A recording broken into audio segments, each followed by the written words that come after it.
नमस्कार, मैं हूं शिवानी। द सिनेमा शो के आज के एपिसोड में हम बताएंगे कि किंग के सेट पर कौन सा सीक्रेट रिवील हो गया। कांतारा चैप्टर 1 का ट्रेलर देख पब्लिक ने क्या कहा, इस पर भी बात करेंगे। साथ ही बताएंगे कि रानी मुखर्जी की मर्दानी 3 कब आएगी। तो चलिए शुरू करते हैं आज की खबरों का सिलसिला। स्पाइडरमैन ब्रांड न्यू डे की शूटिंग अचानक रुक गई। डेडलाइन की रिपोर्ट के मुताबिक शूटिंग के वक्त टॉम हॉलैंड चोटिल हो गए। हालांकि इस रिपोर्ट के मुताबिक चोट गंभीर नहीं है और टॉम जल्द ही सेट पर लौट आएंगे। डेस्टिन डैनियल क्रेटन के डायरेक्शन में बन रही ये फिल्म 31 जुलाई 2026 को रिलीज होगी।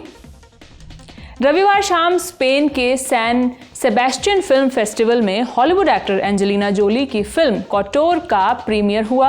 वैरायटी की रिपोर्ट के मुताबिक समारोह के मंच से उन्होंने कहा, मैं अपने देश से प्यार करती हूँ, मगर इन दिनों मैं उसे पहचान नहीं पा रही हूँ। ये मेरा देश लगता ही नहीं। अभिव्यक्ति की स्वतंत्रता खत्म हो गई है और ये बेहद खतरनाक है। हम बहुत खतरनाक दौर से गुजर रहे हैं। एलिस विनोकुर के डायरेक्शन में बनी ये फिल्म 7 सितंबर को रिलीज हुई थी। अक्षय कुमार और Arshad Warsi starrer film jolly LLB 3 की एडवांस बुकिंग धीमी रही थी, मगर वीकेंड पर इसने अच्छी कमाई कर ली। ट्रेड वेबसाइट सैकनिल के मुताबिक फिल्म ने पहले वीकेंड पर 53.5 करोड़ रुपए का इंडिया नेट कलेक्शन किया। वर्ल्ड वाइड कमाई की बात करें तो ये 80 करोड़ रुपए बटोर चुकी है। सुभाष कपूर के डायरेक्शन में बनी इस फिल्म में सौरभ शुक्ला, अमृता राव, हुमा कुरैशी, गजराज राव और सीमा बिस्वास भी जरूरी किरदारों में हैं। नवरात्रि के पहले दिन यशराज फिल्म्स ने मर्दानी 3 का पोस्टर रिलीज किया। इसमें बंदूक थामे रानी मुखर्जी का हाथ नजर आ रहा है। इस फ्रेंचाइज की पहली फिल्म 2014 में आई थी। मेकर्स का दावा है कि इस पार्ट में रानी पहले से भी पेचीदा केस सुलझाती नजर आएंगी। अभिराज मीनावाला के डायरेक्शन में बन रही ये फिल्म 27 फरवरी 2026 को रिलीज होगी। आमिर खान का ड्रीम प्रोजेक्ट है महाभारत। कोमल नाहटा के पॉडकास्ट पर उन्होंने इस प्रोजेक्ट के बारे में बात की। आमिर ने कहा, ये प्रोजेक्ट मेरे दिमाग में 25-30 साल से है। इसकी तैयारियां पहले ही शुरू हो चुकी हैं। अगले 2 महीनों में इसकी स्क्रिप्ट पर काम शुरू हो जाएगा। मेरा काम अंदर से शुरू हो चुका है। महाभारत सिर्फ एक फिल्म नहीं है, ये एक यज्ञ है। अगर सब कुछ ठीक रहा तो उम्मीद है कि इस साल फिल्म पर काम शुरू हो जाएगा। कांतारा चैप्टर 1 का ट्रेलर आज रिलीज हो गया। अलग अलग भाषाओं में अलग अलग स्टार्स ने इसे लॉन्च किया। फिल्म के हिंदी वर्जन का ट्रेलर ऋतिक रोशन ने लॉन्च किया। ट्रेलर आते ही इंटरनेट पर पब्लिक रिएक्शन आने लगे। एक यूजर ने यूट्यूब पर लिखा, पूरा बॉलीवुड खौफ में है। जय कांतारा, जय होम बाले फिल्म्स। साल की सबसे बड़ी ब्लॉकबस्टर फिल्म आ रही है। दंगल का रिकॉर्ड खतरे में है। एक यूजर ने रेडिट पर लिखा, ये हिंदी वाले ऐसी फिल्में क्यों नहीं बना पाते? एक फॉर्मूला बना लेते हैं और सालों उसी को रगड़ते रहते हैं। कांतारा 2 का ट्रेलर देखकर रोंगटे खड़े हो गए। आखिरी बार किस हिंदी फिल्म को देखकर ऐसा फील हुआ था, याद नहीं।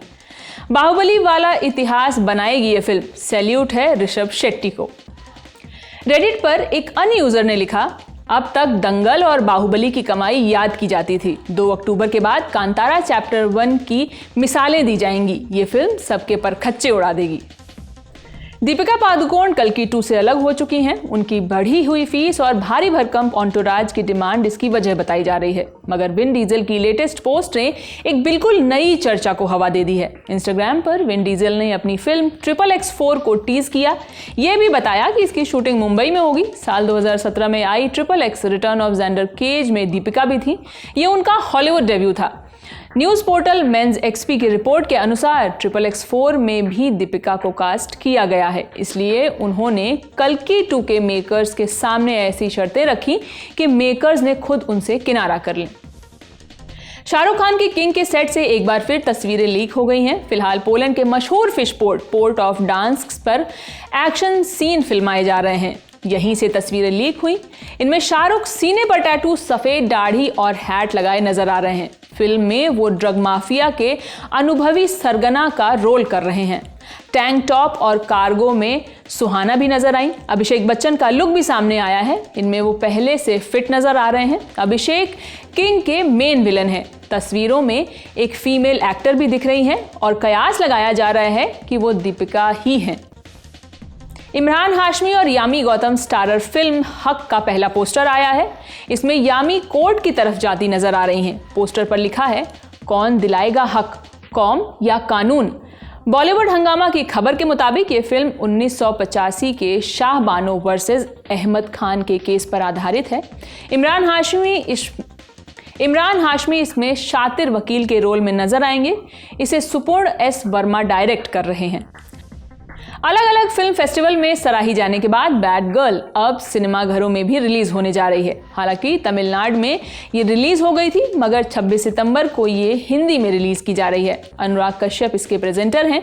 अंजलि शिवरमन और शांति प्रिया इसमें लीड रोल्स में हैं। फिल्म को वर्षा भारत ने डायरेक्ट किया है। अपनी फिल्म जॉली LLB 3 को प्रमोट करने अक्षय कुमार टॉक शो आपकी अदालत में गए थे। वहां उन पर इल्जाम लगाया गया कि वो मनी माइंडेड हैं।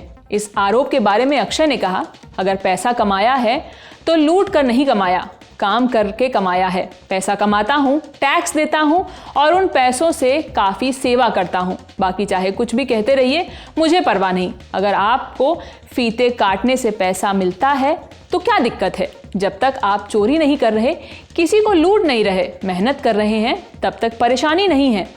8 साल से हाईएस्ट टैक्स पेयर हूँ, मनी माइंडेड नहीं हूँ। फिल्म अधीरा का पोस्टर आया है। पवन कल्याण की upcoming film they call him OG के प्रोड्यूसर कल्याण दसारी इस फिल्म में हीरो हैं। SJ सूर्या भी पोस्टर में नजर आ रहे हैं। फिल्म 2022 में अनाउंस हुई थी, अब जाकर इसकी पहली झलक सामने आई है। पहले इसे प्रशांत वर्मा डायरेक्ट कर रहे थे, मगर अब इसे डायरेक्ट शरण कोम्पिसेट्टी बनाएंगे। अब बारी आज के फिल्म रिकमेंडेशन की। ललन टॉप सिनेमा के एडिटर गजेंद्र सिंह भाटी से सुनिए एक जबरदस्त फिल्म का सिनॉप्सिस। आज मैं रिकमेंड करूंगा आपको एक फिल्म जिसका नाम है द फेबल। इंटरनेशनली उसको इस नाम से जाना जाता है। हिंदी में अभी वो रिलीज़ हुई है जुगनुमा के नाम से। कुछ थिएटर्स में अभी भी लगी हुई उतरने वाली है। मनोज वाजपेयी ने इसमें लीड रोल किया है। इसके डायरेक्टर हैं राम रेड्डी, जो सिर्फ उन्होंने ये दूसरी फिल्म बनाई है, लेकिन पूरी सिनेमा की दुनिया में उनको अपनी फिल्म मेकिंग शैली के लिए जाना जाता है। कहानी देव नाम के एक आदमी के जो पहाड़ियों में रहता है और उसके पास फलों के बागान है, और एक दिन वो पाता है कि उसमें आग लग गई, और फिर वो ये पता लगाने का प्रयास करता है कि ये घटना कैसे हुई, और इस कोशिश में उसके अंदर का एक हिंसक बर्ताव और उसके अंदर का एक ख़राब आदमी बाहर आने लगता है। फिल्म को बहुत अप्रिशिएट किया गया, स्टैंडिंग ओवेशन मिले हैं। इसकी जो मैजिक रियलिज़म वाली जो एलिमेंट्स इसके अंदर हैं, इसकी जो एक ठंडी तासीर है, और जो ह्यूमन विरोधाभासों को जिस तरीके से वो सामने लाती है वो हमको देखने को मिलता है इसमें। इसमें दीपक डोबरियाल जैसे एक्टर्स भी हैं। एक्टर्स का बहुत अच्छा काम है, सिनेमेटोग्राफी के लेवल पे बहुत अच्छा काम है, और डायरेक्शन के लेवल पे आप रेयरली इतना रिच डायरेक्शन कहीं पाएंगे।